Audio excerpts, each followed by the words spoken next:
Muy pero muy buenas noches para todos, es verdaderamente un gusto darles la bienvenida a una nueva entrega de Agenda Abierta y lo hacemos en este primer tramo del programa con el flamante director de salud del Ministerio de Salud Pública para nuestro departamento, el doctor Diver Fernández. Gracias antes que nada, Fernández, por estar aquí, buenas noches y bienvenido. ¿Cómo está? Buenas noches, muchas gracias, es un gusto compartir con ustedes. Bueno, hay mucho para charlar, ni que hablar sobre la situación actual del COVID-19, pero también sobre el ámbito o el aspecto político de esta noticia. Usted acepta, por así llamarlo, este desafío, llega a cubrir la cuota de ciudadanos a esta dirección departamental.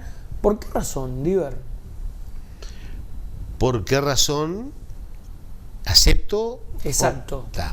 El cargo en las cuotas políticas es un cargo que correspondía a Ciudadanos. El primer director departamental fue del sector Ciudadanos.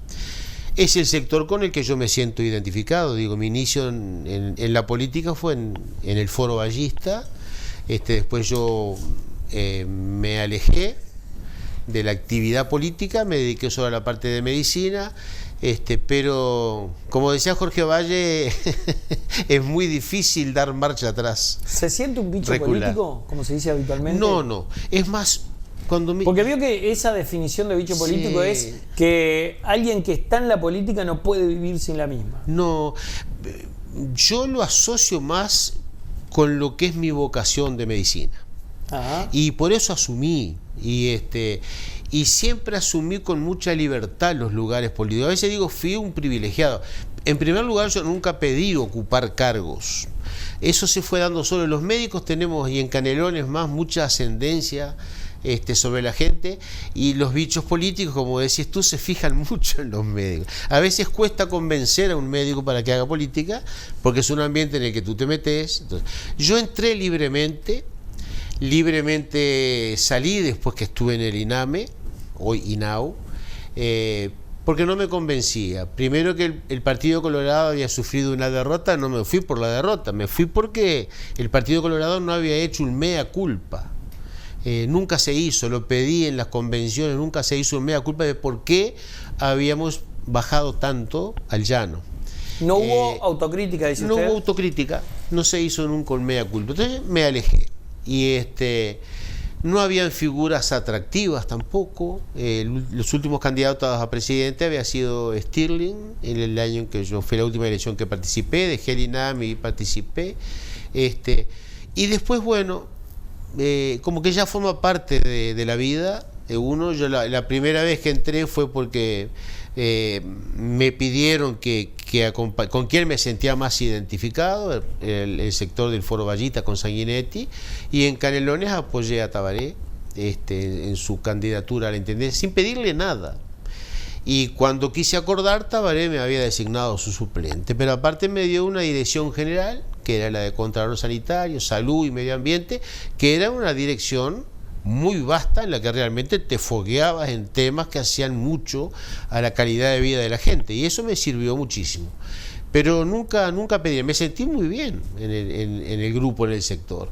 Después de ahí fui al INAME, que yo consideré que no era el lugar que tampoco me correspondía. Yo había electo senador en la tercera línea, suplente de Tabaré, suplente de Virgili, y ocupé lugar en el Senado. No me llena lo legislativo demasiado. Entonces, bueno, ahí fue que me pidió el Sanguinetti que fuera al INAU, al INAME en esa época. Y trabajé muy bien, porque lo que yo tengo es que cuando acepto un cargo, entrego alma, corazón y vida. Pues, generalmente han estado vinculados a mi actividad médica. ¿Sabes cuando tú me decís si yo me siento un bicho político? La gente a veces te lo hace sentir. ¿Cómo es eso? ¿Por qué? Y cuando te escriben en Facebook, te ponen caudillo, necesitamos políticos como vos, te llegan, son caricias al alma, te alimentan el ego. Y yo digo a veces, no soy político, soy un médico que utiliza la política como un instrumento más, y lo dije siempre en los discursos y en todo, para poder luchar por el bienestar de la gente. Tenemos diferentes ideologías, pero yo no creo que hay gente buena y hay gente mala en todos los partidos. Entonces, soy un político si se entiende como un tipo que está trabajando o utilizando la política como una herramienta para trabajar por el departamento y para trabajar por la gente. Para alguien de la anterior generación, ¿cuánto ha cambiado la política o la manera de relacionarse entre los políticos? Hoy se apuesta más al choque, sí, a la violencia, sí. Se juega, como se dice habitualmente, en el barro. ¿Eso es cierto? ¿Usted tiene esa perspectiva? Se han perdido muchos códigos. ¿Qué tipo de códigos? Y el respeto, doctor? el respeto que no pasa porque tú no denuncias determinadas situaciones de alguien que está en política y que está actuando deshonestamente. Lo que son los discursos, creo que las redes han tenido mucho que ver en esto, porque cualquiera se pone detrás en el Face y dice cualquier cosa y eso genera. Se ven legisladores que de repente tú actúas en la cámara y no tenés demasiados problemas, pero salen y los Twitter y el Facebook y todo, y se descargan ahí, ¿no? Eso ha hecho que se pierdan muchos códigos. Se fueron los grandes caudillos, los grandes líderes, hay gente muy ambiciosa que muchas veces por ascender no aplican códigos. Posiblemente porque hay más gente también trabajando, han aparecido partido acá, se dieron situaciones que eran impensables, yo que sé, que surgieran partidos como el Frente Amplio, que ya es un partido tradicional, que es una coalición, pero que sin embargo le tiran con piedras a la coalición republicana que tenemos hoy, blancos, colorados, cabildo, y ellos son una coalición. En ese sentido, la oposición ha cambiado también. La oposición me parece que se van de moto en una cantidad de cosas, ¿no? Y como que todo es válido. Eso antes no se veía. Por eso digo, la gente se decepcionó con los políticos por esas razones. Vivimos los 13 años de dictadura que nos dejó muy marcados. No se ha manejado bien el tema. Mucha gente, yo porque lo viví, porque era estudiante, viví toda la situación. Hay una cantidad de mentiras, hasta en los textos de secundaria, que se intenta hacer algo pero que no se cambian. Entonces eso ha influido mucho también en que la gente se sienta descreída de la política, de los políticos. Usted habla de nuevos partidos. ¿Se imaginaba un partido como Cabildo? No. Exactamente. No me imaginaba. ¿Y por qué entonces existe? ¿Y por qué tuvo tan buena votación ante un partido histórico y fundador en gran medida de la política actual como lo fue el Partido Colorado? Exacto. Primera vez que va a elecciones, una representación en Cámara Alta, una representación en Cámara Baja, un poderío que prácticamente le da muy buena porción de esta torta que es la coalición. Uno mira las bancadas como están constituidas y ve la cantidad de integrantes que tiene Cabildo, tanto en diputados como en senadores, que iguala Partido Colorado prácticamente. Sabes que eso fue la forma en que surgió Cabildo, era impensable, porque surgieron en torno a una figura, no en cuanto a un programa de gobierno ni a una ideología. Surgieron en torno a la figura de Guido Manini Ríos. Eso, en mi opinión, no sé si garantiza que ese partido siga siendo fuerte en las próximas elecciones. La historia que tiene el Partido Colorado o que tiene el Partido Nacional o la forma en que se constituyó el Frente Amplio te dan garantías de que van a seguir. Son partidos tradicionales. Nosotros somos fundacionales.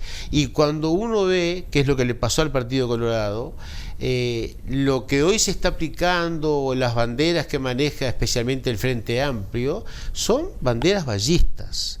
La mayoría de los logros que tiene el país fueron de la mentalidad de don José Valle Ordóñez, banderas que nosotros nos dejamos sacar. No sé si faltan dirigentes de estatura. ¿Por qué se la sacaron? ¿Por qué permitieron que se la sacaran, Fernández? Bueno, es muy difícil saber, porque pienso que un poco fue debilidad en los liderazgos. ¿Qué nos está pasando ahora? Yo miraba la encuesta de equipos ayer. Cada vez que miras una encuesta de equipos... Sí, bueno, a ver, aunque está diga bien, pero que... momento. Lo de Talvi, ¿no lo decepcionó a usted, doctor? Pero nosotros tenemos... Porque usted vuelve por Talvi. ¿O no? Yo volví por Bordaberry, que tampoco no me siento de derecha. Yo me corté ahí cuando tú me estabas preguntando, me alejé de la política y volví, porque como Jorge Valle decía, nunca hay marcha atrás en la política, después seguís. Y caí en la bobada de ir un día porque Adrián Peña me invitó al acto de las elecciones internas en Los Cerrillos, donde habrían unas 500, 600 personas, la 10 era la lista 10. El tema que yo fui entre la gente, fui con unos amigos, digo, yo me quedo acá, a mí no me hagan subir, yo estoy fuera de los discursos y de las candidaturas. El tema que la gente me conocía. Yo había estado muchos años y tuve mucha visibilidad en la intendencia. O sea que vuelve con Pedro. Entonces sube Pedro a hablar, sube Adrián, sube Pedro, candidatos a ediles, y la gente empezó a ir, allá está Diver. Y bueno, que venga Diver. Claro, después que subí hablé. Y cuando empecé a hablar, yo miraba la reacción de la gente, que yo no tengo un discurso netamente político, sí tengo un discurso donde digo lo que siento, y la gente lo palpa. Ahora. Entonces volví, entré y terminé siendo muy votado con Pedro. Y después siendo candidato a intendente, y fui el intendente más votado del Partido Colorado, porque ahí sacamos 15.000 votos en esa elección. ¿Y qué pasa? Se va Pedro. Después apostamos todo a Talvi y se va Talvi. Entonces digo, yo tengo un síndrome de abandono. Es un síndrome de abandono, entonces no quiero ir con nadie ahora por miedo a que se vaya. Lo de Talvi, tampoco nadie lo va a querer llevar, porque si voy con Diver... No, pero nos pasó a todos los que estábamos en Ciudadanos. Ahora, Adrián pinta como una figura, porque ha trabajado muchísimo, fue él el generador de Talvi, fue él el generador de Ciudadanos, y Ciudadanos está fuerte en todo el país. Y hubo una reunión del equipo de gobierno y de la convención, de los convencionales nacionales. El tema es qué va a pasar en esta que viene, porque no sabe, así como todavía para mí no es momento de hablar de candidatura, sí es momento de ir generando, ¿eh? Entonces mirás encuestas y eso, y aparece Robert Silva, que están inhibidos de hacer política, va a aparecer el presidente de Antel, va a aparecer Andrés Ojeda, y Adrián, por supuesto, aparece también. Bueno, ojo que aparece Bordaberry también.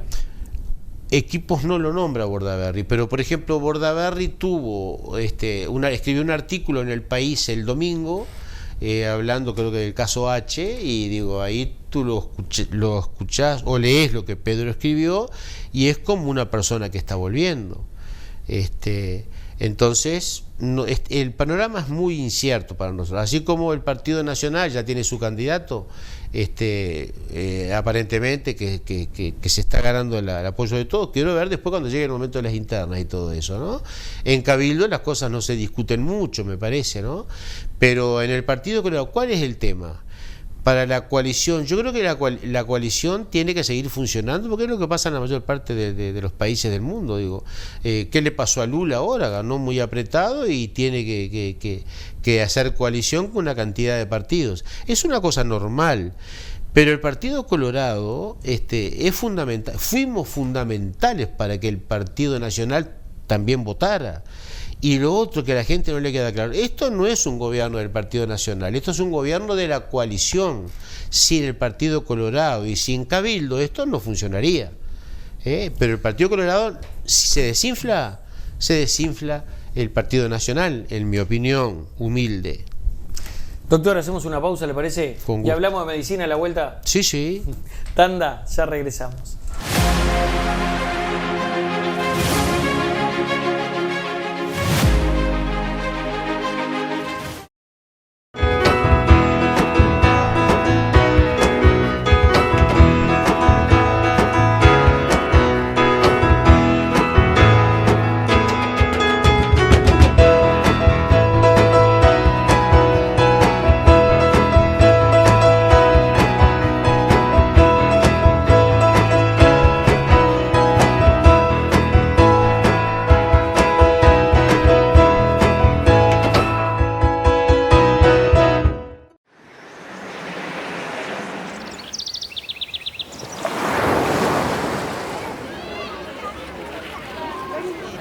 no importa dónde estés. Canelones suena bien. Este verano viví los mejores recitales con entrada libre al atardecer. Buitres, Jaime Ross, Que no se apaguen las bombitas amarillas. Rada, Trueno, Luz Ferreira, Julieta Rada, Matías Valdés, Rosana Tadei, Camila Zapín, Anita Valiente y más. Un verano imperdible. Canelones suena bien. Gobierno de Canelones.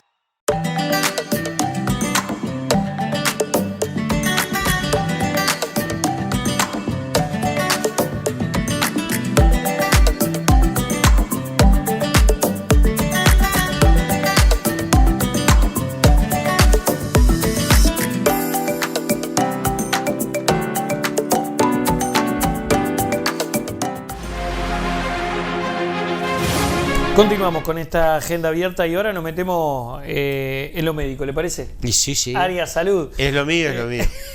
Bueno, a ver, ¿cómo viene esta campaña de vacunación, Diver?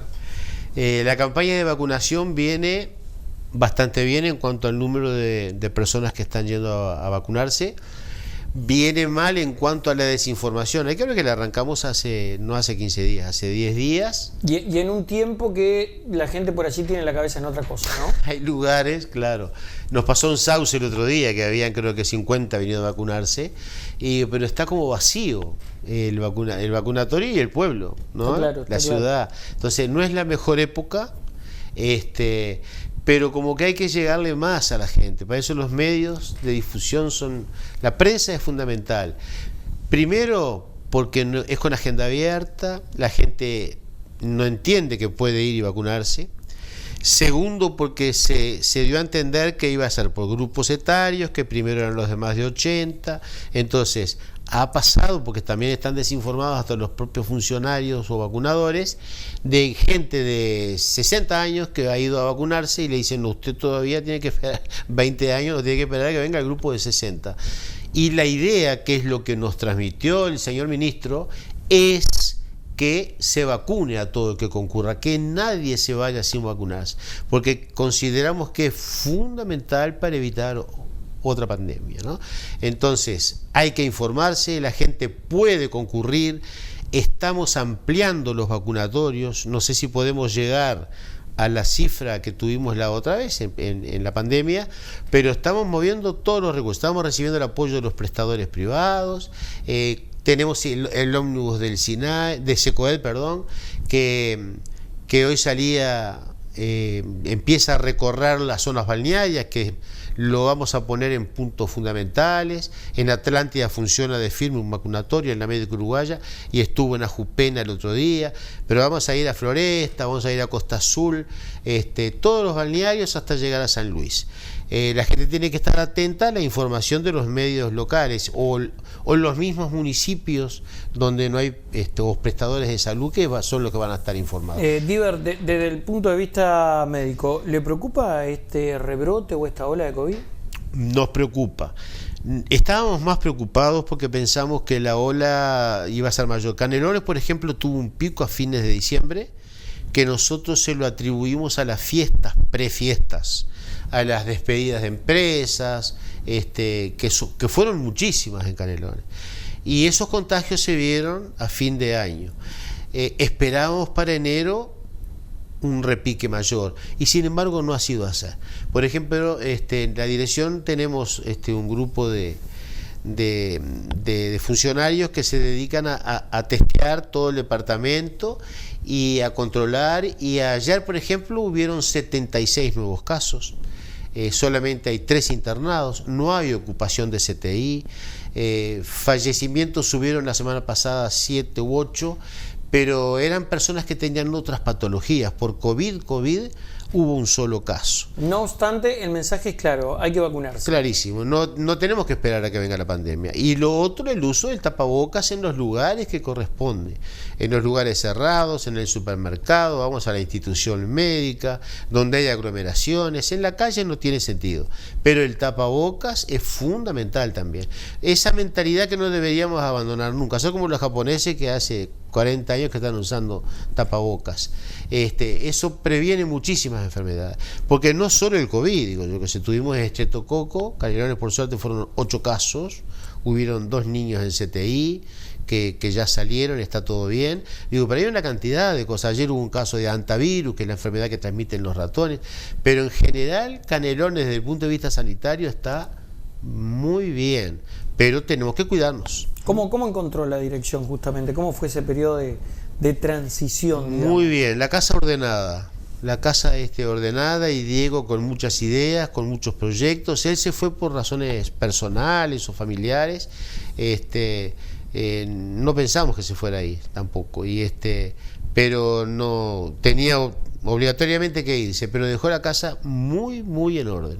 Posiblemente tengamos estilos diferentes por los años de experiencia que yo tengo, formas de trabajar, pero fue muy activo Diego, no le perdió pisada absolutamente a nada, y yo quiero seguir en esa misma línea, ¿no? Él ya dejó programas de prevención, por ejemplo, trabajar con la parte de la edición de psicología nuestra, con temas como el bullying, con temas como la depresión, la prevención de suicidio en adultos mayores y en adolescentes, todos esos temas. Hay algo ahí que usted mencionó al pasar, que me lo comentó fuera de cámara y de micrófono. Le preocupan los residenciales en Canelones. ¿Por qué motivo y qué pretende hacer con ellos? Muchísimo, porque me preocupa muchísimo. Lo que nosotros tenemos controlado no se corresponde con la cantidad de residenciales que hay. ¿Cómo es eso? Claro, porque habilitados son muy poquitos. Nos hemos encontrado, por ejemplo, con residenciales sin director técnico. Antes de ayer, hoy estamos haciendo otra denuncia sobre un residencial que en la tarde voy a saber, mañana en la tarde voy a saber qué pasó, el informe final. Pero por ejemplo, esta semana se concurrió a un residencial que los que denuncian son los familiares de los residentes que están desconformes. Y nos encontramos con un lugar que no reunía las mínimas condiciones, en medio rural, con un solo baño, 15 personas, sin dirección técnica. La persona que lo maneja lo utiliza como medio de vida. Entonces no sabemos con qué cantidad de residenciales nos vamos a encontrar. Son 300 por lo menos. En la ciudad de la costa nomás tenemos 66. Es como una industria que ha crecido. Y donde la solución, se me ocurre, a ver si usted lo comparte, doctor, no es exclusivamente cerrar, no es clausurar, porque ¿a dónde van a parar esos adultos mayores? Porque hoy hay un problema, a ver si coincide, hoy hay un problema en la salud mental en este país y en los adultos mayores. Sí. Piñeiro hay uno solo y está colapsado. A full. Centro Intergeneracional, que fue una obra, por cierto, del gobierno colorado, hay uno solo y está colapsado. O sea, ya está. El hecho de clausurar y no a más no es tan fácil, porque no es la idea. ¿Qué haces con ese residente? ¿Qué haces con ese adulto mayor? ¿A dónde lo llevas? Ya ocurrió y en el periodo de Diego, de un residencial que hubo que evacuar la gente en la noche, las situaciones eran espantosas, estaban encerrados en una especie de galpón en el fondo. Yo no estaba ahí en la dirección y hubo que evacuarlos en la madrugada, entonces con apoyo del MIDES. La idea mía es trabajar complementando servicios con otras instituciones que tengan que ver con el tema, como es el caso del MIDES, por ejemplo, ¿no? Por el apoyo que se pueda recibir. Las personas que están en un residencial generalmente están en situación de abandono. Los familiares aparecen a denunciar cuando ven que no está siendo bien tratado, pero en realidad el familiar generalmente los dejan y no aparecen más. Acá falta mucho de educación y de exigir, no solo la parte de contralor técnico, sino la parte humana, y es muy difícil eso, es muy difícil lograrlo. Hay lugares que son ejemplares, pero como surgió este caso de hace 3 días, que nos asombramos, da ganas de llorar, digo, porque la gente en la situación en la que está ahí, y cuando la dueña, que era la única funcionaria, se iba, los viejitos quedaban solos, con 2 niños. Entonces, hay situaciones realmente graves. Y Canelones, el departamento es un emporio de hogares de residenciales. Hay los que están bien y están los que están totalmente fuera de control. Entonces, mejorar lo que está bien y tratar de corregir, pero cerrar, claro que no es la solución, porque tampoco el Estado les puede facilitar un lugar donde ir. Entonces, el Centro Intergeneracional era una experiencia fabulosa. Yo el otro día estuve cuando se homenajeó a Tatá, y que fue una gran gestora de ese programa, y yo en ese momento era el director general de Contralor Sanitario, ¿no? Y ahí venía muy seguido a apoyar. Y no me olvido del Fiat rojo de Tatá, yiqui, no sé cómo recorría todo Canelones. Y usted es un médico que se puede definir como un médico rural. Claro, de una zona. ¿Cómo está el departamento en esa materia, Fernández? A mí me consta que que hoy hay un Sistema Nacional Integral de Salud, que hay una complementación entre el público y el privado, pero ¿está verdaderamente bien las cosas o hay todavía mucho por hacer? Pienso que en cuanto a acercar servicios, claro, ¿no? La gente tiene ahora, claro, yo hace 42 años hice medicina a caballo, mucho tiempo de salir a caballo. Te voy a escribir un libro. ¿A caballo mismo? Sí. Sí. Pero de ir a la consulta. Caballo, sí, y de venir a buscarme en un charré a la puerta de mi consultorio también. Anécdotas. Pero llegué a ir en la época del padre Borrazás, de ir a un lugar en charré. Es toda una historia la del padre Borrazás, ¿no? Claro, pero a ir con el padre Borrazás a un lugar de Tala, fue 50 años párroco allí. Y la familia me pedía si podían llevar al padre Borrazás junto conmigo en el mismo vehículo. Y teníamos que subir a un charré. Y yo trataba de curar el animal al paciente, y el padre Borrazás le daba la unción de los enfermos, la extrema unción. Entonces, eso parece de otro mundo. Pero a caballo.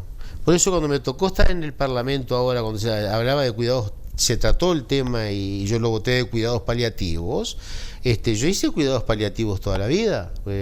Me tocó de ir una madrugada a las 2 de la mañana a un lugar, cruzar un arroyito arriba de un tronco a las 2 de la mañana, lloviendo, y la persona estaba fallecida, una señora de más de 90 años, y con la velita puesta en la mesa de luz. Entonces, y digo, ya está fallecida, y me dice, ya lo sabíamos, pero quisiera que nos dijeras unas palabras. Era la forma de hacer medicina. Y tuve que hablarles, y esos son cuidados paliativos también de la familia, ¿no? Entonces, esa parte humana, en parte se ha perdido ahora, porque la gente saca para mutualista, no. Yo fui un médico de familia. No me considero un médico de medicina rural, que es otra cosa. Fuimos médicos de familia.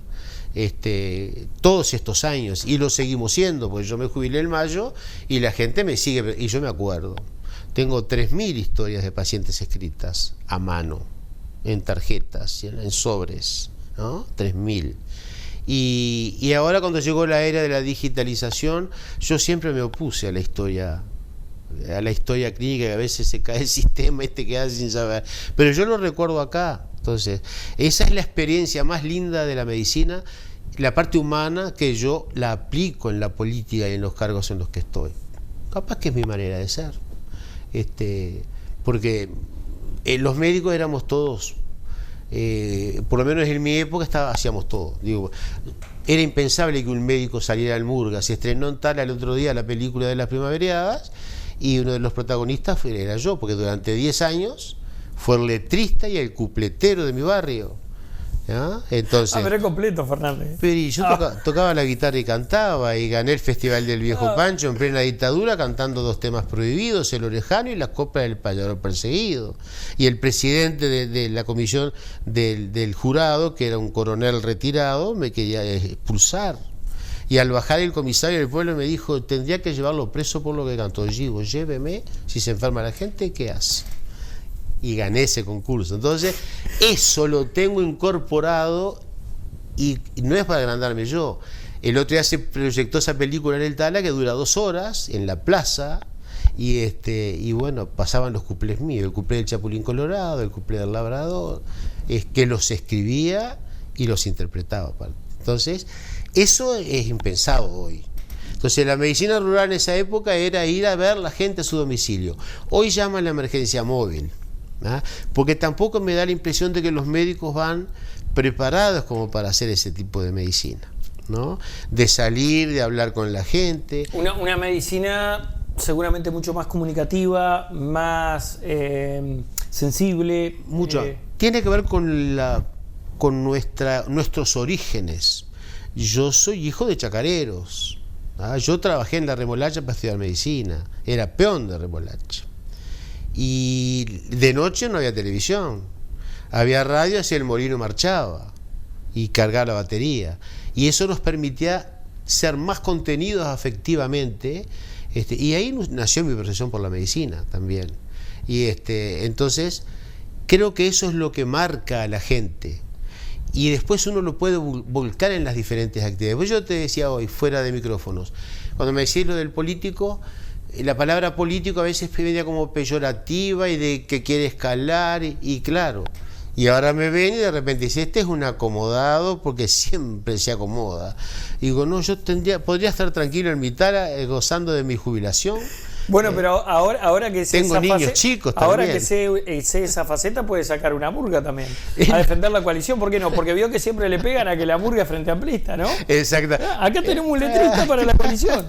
El cumpleaños del Chapulín Colorado, que el otro día me lo hicieron cantar en una radio. Es así, Renzo. Por eso digo, mi vida ha sido muy, muy rica en experiencias, en vivencias. Y ahora me siento muy orgulloso de que hayan pensado en mí para este cargo. Pero de repente me va a jorobar la vida, me dicen. Digo, me siento feliz, me siento muy bien. Tengo 4 hijos yo, porque enviudé hace muchos años, me volví a casar. Tengo una hija que cumple 15 años la semana que viene, pero tengo otra chiquita de 8, ¿no? Que no quieren salir conmigo porque dice que yo para hacer una cuadra me lleva 2 horas porque la gente me sigue consultando. Le preguntaba por la medicina rural. ¿Hay cosas para hacer en Canelones? ¿Qué parte le preocupa más del mapa, digamos? El noreste de Canelones, yo no estoy muy vinculado, porque eso lo maneja ACE. Claro, pero ustedes son el órgano rector, sí, digamos. Yo recién entré a la departamental y no sé qué se puede hacer. Pregunté el otro día, porque yo vengo de la época en la que había muchísimas policlínicas rurales que manejaba la Dirección de Salud de la Intendencia. En zonas como el noreste de Canelones, el posgrado de médico rural recién estaba empezando, las zonas del Cuadro, de Entre Castellanos, esas policlínicas ya no cumplen la función que cumplían antes, me parece. Yo recién me estoy interiorizando, pero hay políticas de ACE que yo no comparto, que la gente me las transmite porque a veces no entienden mucho qué fue lo que pasó con ACE. Un ejemplo es el Centro Auxiliar de Tala. En mi época habían 3 salas de internación, los médicos trabajábamos y terminábamos la consulta, yo iba de 8 a 12, honorarios, 13 años. Yo tenía la idea de que le tenía que devolver al Estado lo que el Estado me había dado, porque yo estudié gratuitamente en la Universidad de la República y eso me sentía reconfortado. Todas las mañanas iba, hasta las 12 al hospital, atendía 20 números. De noche pasaba contravisita. Desaparecieron las salas, desmantelaron el Centro Auxiliar de Tala, no entiendo. Hay el triple de funcionarios de los que había en mi época. Entonces, eso se ha dado en otros lugares. Lo desmantelaron, lo trasladaron para San Ramón, no pasa visita al médico que interna a alguien en otro lado, por ejemplo. Entonces, eso ha cambiado la calidad no técnica, humana de la gente. Capaz que se pensó mucho en lo técnico, pero en lo humano son los lamentos. Antes de ayer me llamó, yo estaba en la departamental y me llama un paciente que habían internado al padre hacía 2 días en un hospital de Canelones, ediliciamente muy importante, y hacía 2 días que no lo atendía. Y el hombre ayer falleció porque tenía que fallecer de repente, pero faltó lo humano, que hubiera un médico diciéndole cómo se siente. Eso me parece que hay mucho personal, pero hay poca calidez. Por lo que veo, y por me echar un tema candente en la política, ¿en contra de la eutanasia, Fernández? Estoy en contra de la eutanasia. Sí. Ni se me preguntó mucho en la bancada. pero no la votaría. Pero Uruguay tiene un buen sistema paliativo. Los cuidados paliativos pero lo tiene... está en marcha, que depende de cada médico eso, por lo menos los que ejercemos en el interior o ejercíamos.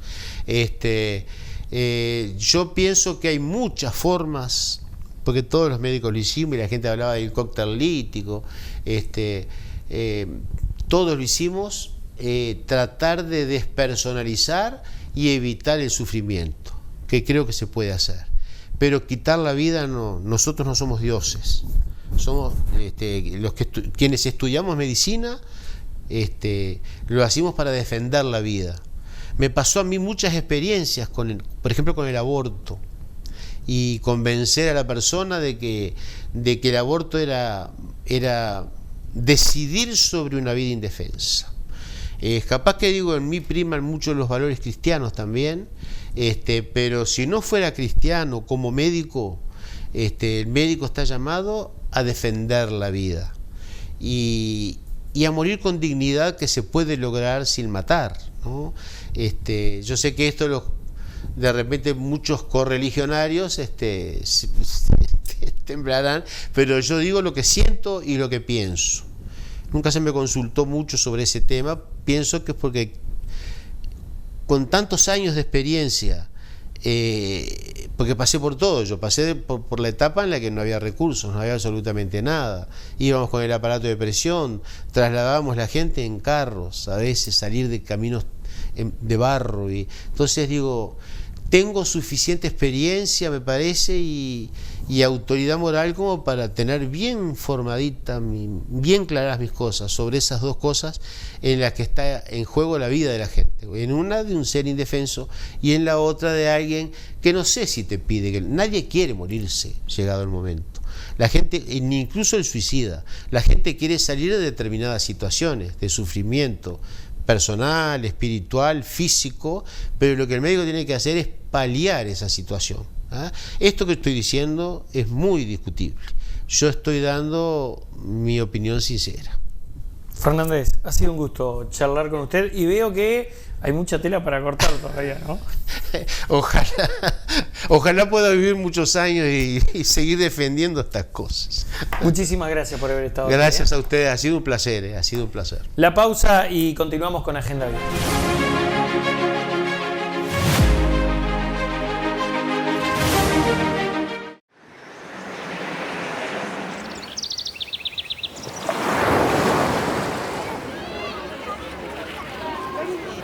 No importa dónde estés, Canelones suena bien.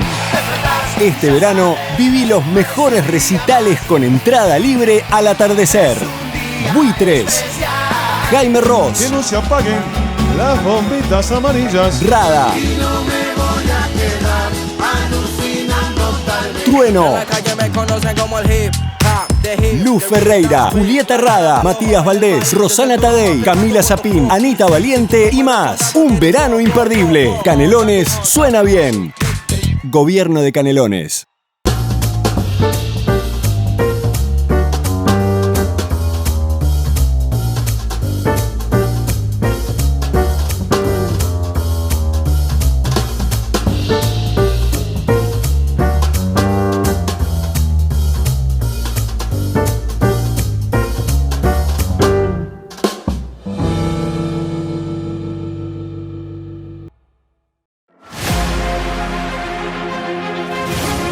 Seguimos, amigas y amigos, con esta agenda abierta y ahora dándole la bienvenida al intendente interino hasta hace algunas horas.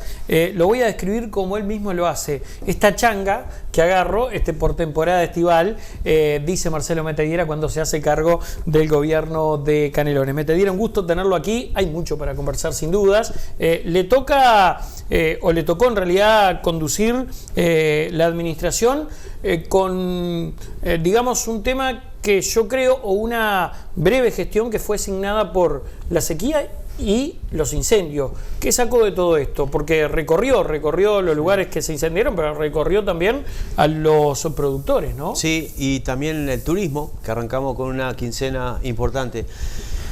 Nada, este año, a diferencia del año pasado, que tuvimos, aparte de incendios y y sequía. El año pasado habíamos tenido viento, ola de calor, inundaciones, había sido terrible. Este año 2 focos concretos, el déficit hídrico y lo que afecta al déficit hídrico a la producción, a los productores, pero no solo a los productores, sino que también nos afecta a todos nosotros, porque después el precio de los alimentos se ve encarecido, o por la faltante de los alimentos, que no tenés el alimento que querés, o porque hay poco, entonces te sale mucho más caro, ¿no? Entonces, si bien el déficit hídrico muchas veces se asocia mucho al productor o a la familia productora, también tiene consecuencias en la casa de cada una de nosotros y de nosotros. Y por otro lado, el tema de los incendios, que bueno, va asociado también al tema del déficit hídrico.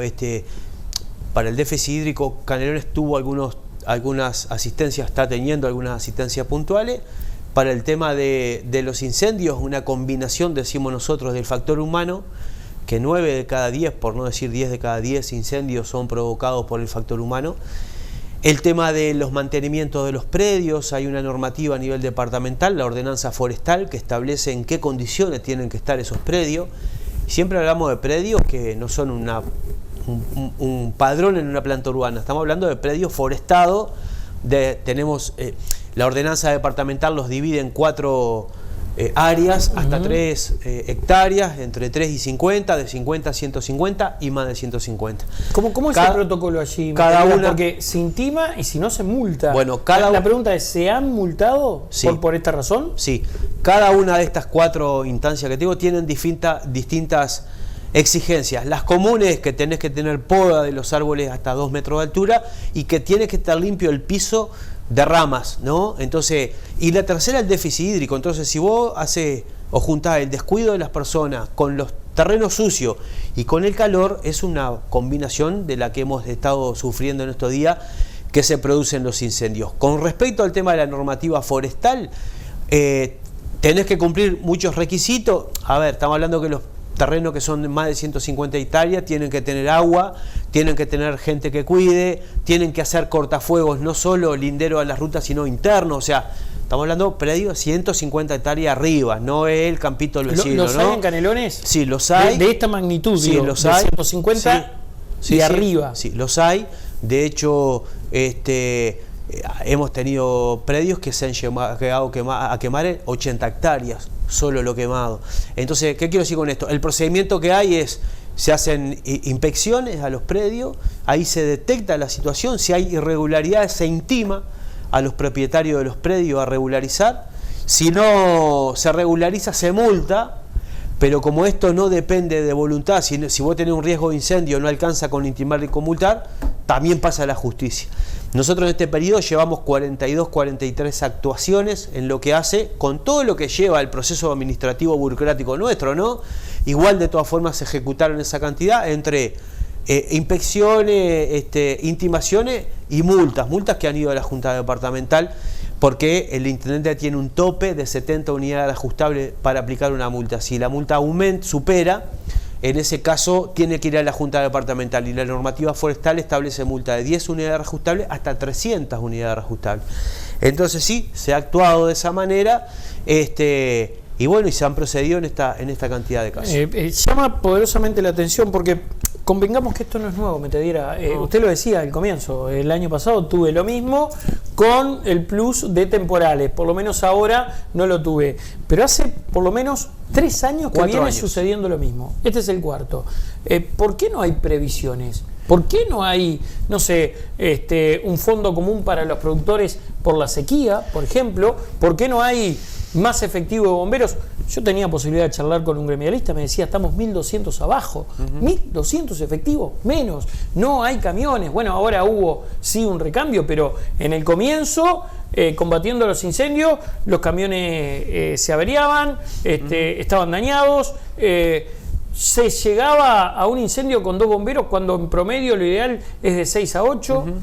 Bueno, efectivamente, yo un poco repasando rápidamente, Canelones, la intendencia como tal, trabaja todo el año con los productores rurales, tenemos un vínculo permanente y eso nos permite agilitar los tiempos, ¿no? Distinto es cuando se declara una emergencia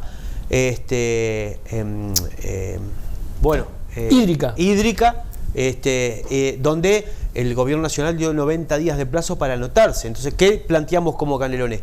Está bien que abras un periodo de tiempo de 90 días, pero cuando pasan 10, 15 días, vamos a trabajar con los productores que ya se anotaron, no vamos a esperar al final. Ese tipo de cambios son los cambios que entendemos nosotros estructuralmente se tienen que dar. Porque si bien Canelones tiene asistencia con subsidio de combustible, 120 litros de combustible que dan para más o menos trabajar unas 6 horas de máquina a los efectos de agrandar tajamares. Vamos con máquina también para agrandar tajamares. Asistimos con bebederos y malla sombra para que los animales estén en la sombra y consuman menos agua. Consumen 120, 130 litros de agua por animal por día, es mucho.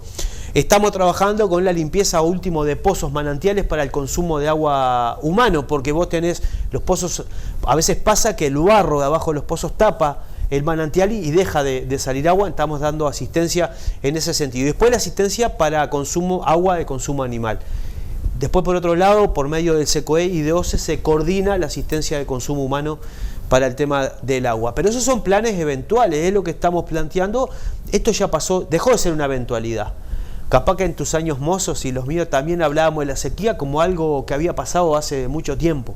Ahora pasa todos los años, entonces vos tenés que prepararte de otra manera. Lo que decía el sindicato de los bomberos, si vos sabés que vas a tener de aquí en más esta situación, vos tenés que armarte distinto, tendrás que poner más recursos humanos, más máquinas.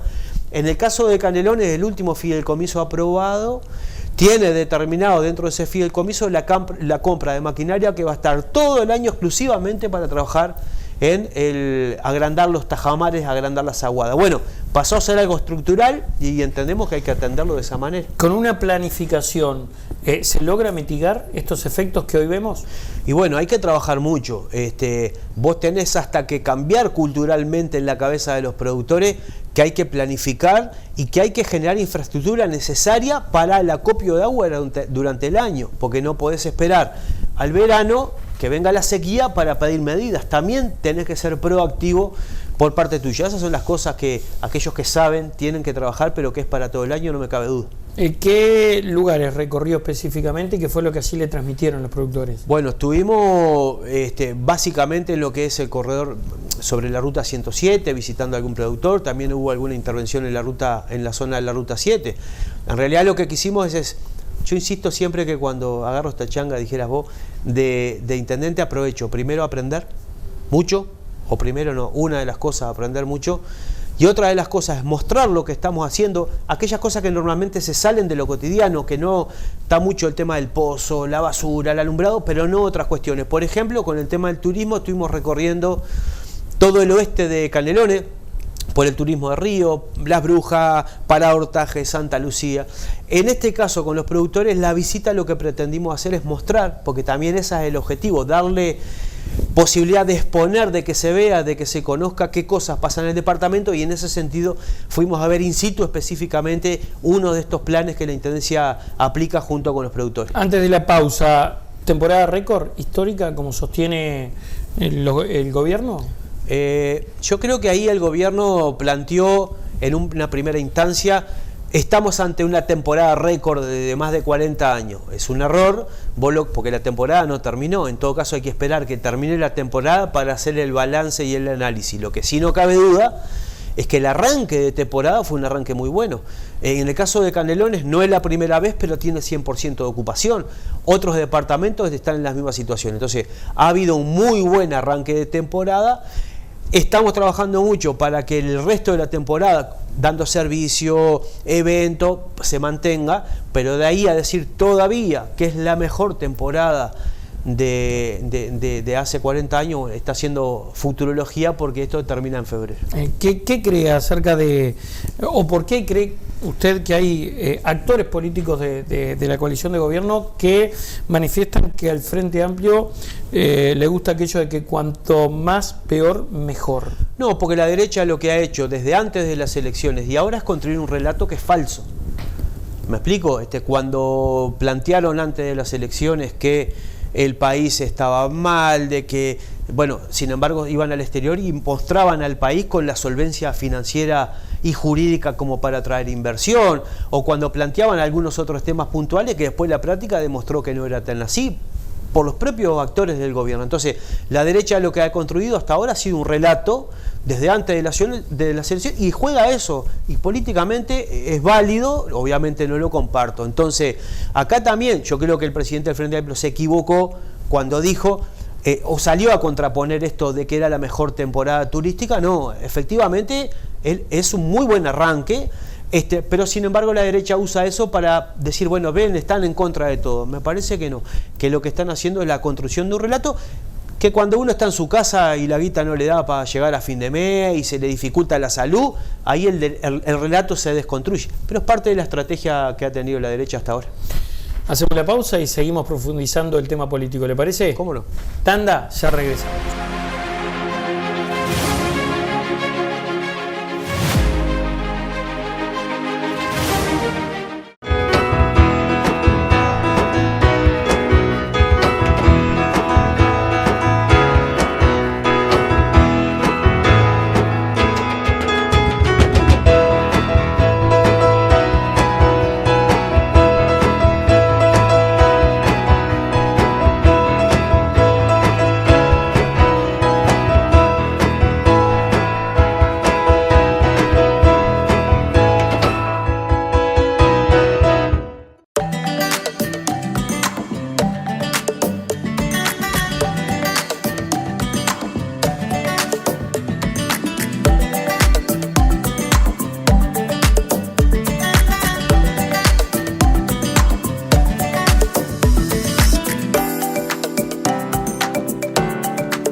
No importa dónde estés, Canelones suena bien. Este verano viví los mejores recitales con entrada libre al atardecer. Buitres, Jaime Ross, Que no se apaguen las bombitas amarillas. Rada, Trueno, Luz Ferreira, Julieta Rada, Matías Valdés, Rosana Tadei, Camila Zapín, Anita Valiente y más. Un verano imperdible. Canelones suena bien. Gobierno de Canelones. Seguimos, lo decíamos antes de irnos a la pausa, que nos metemos de lleno en la política, me te diera.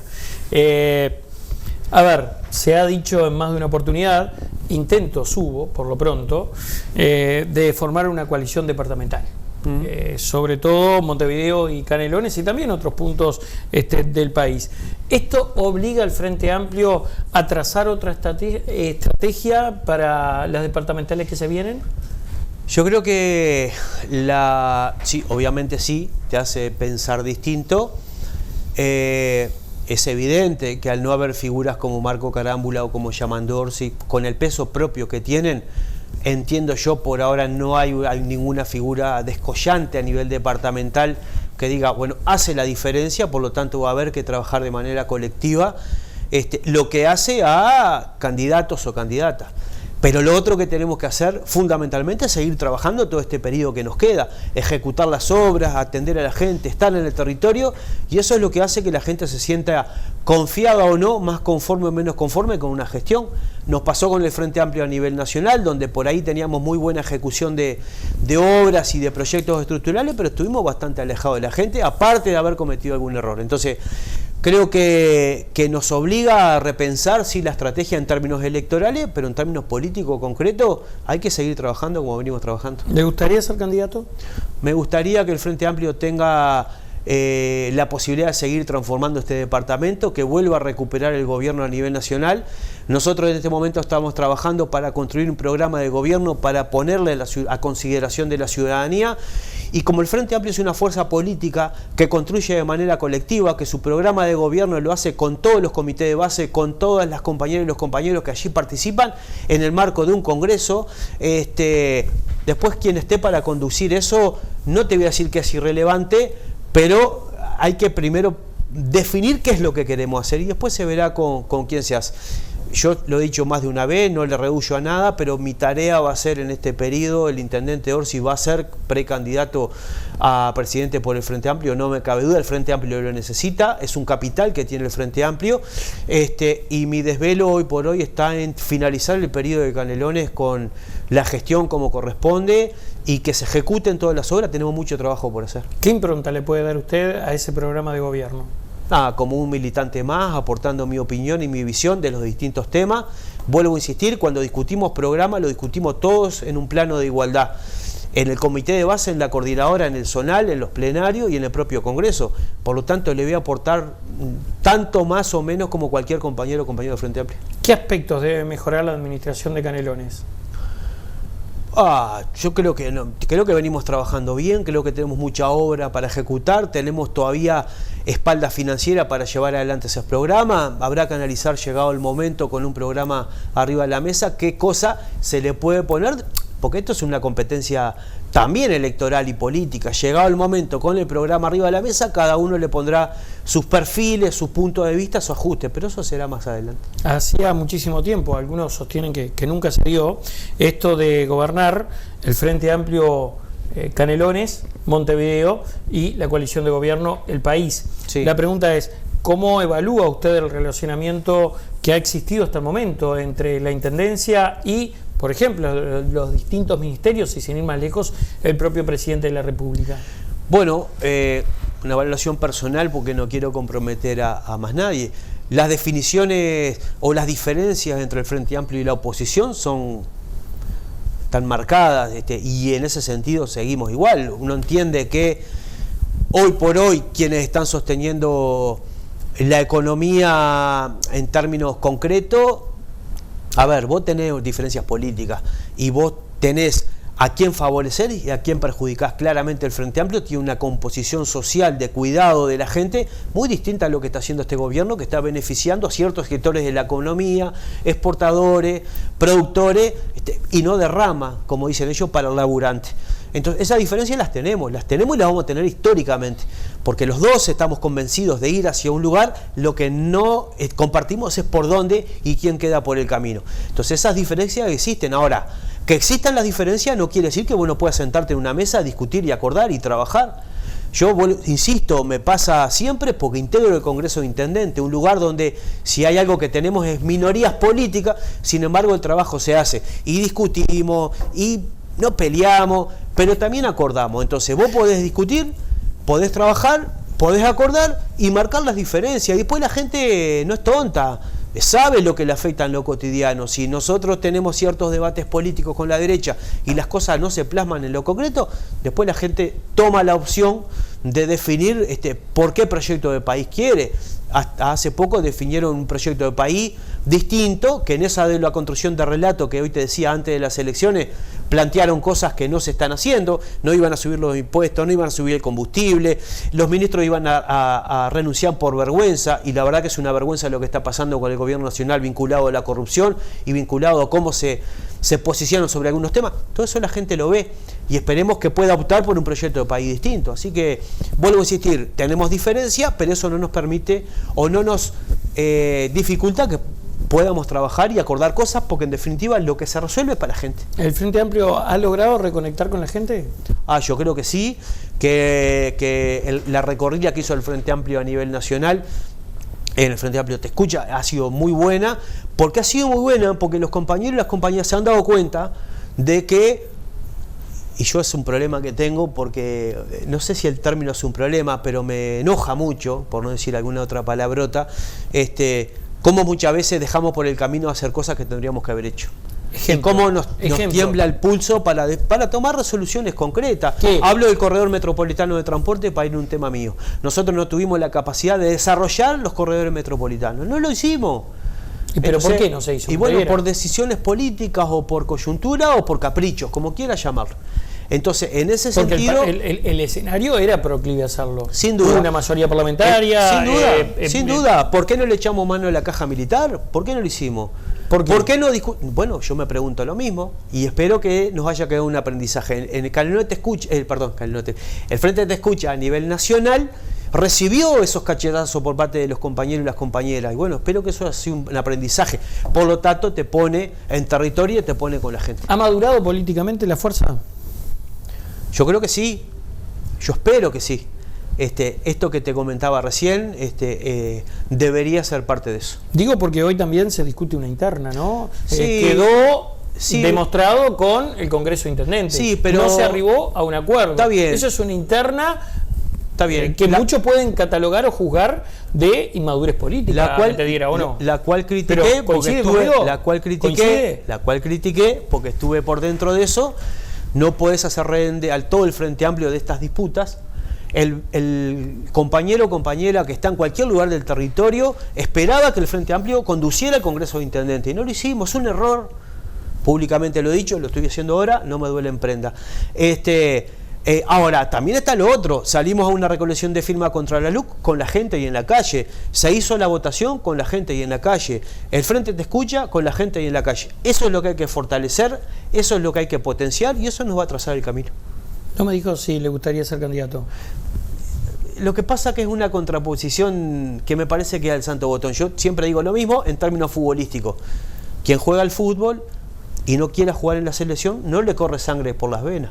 Pero uno tiene una responsabilidad que asumir en una etapa y yo entiendo que en este escenario no descarto nada, pero mi responsabilidad es finalizar este periodo con una intendencia con plena ejecución de obra, con conducción política y ayudando a que el Frente Amplio gane a nivel nacional y en lo departamental. Marcelo Metedier, muchas gracias. A ustedes.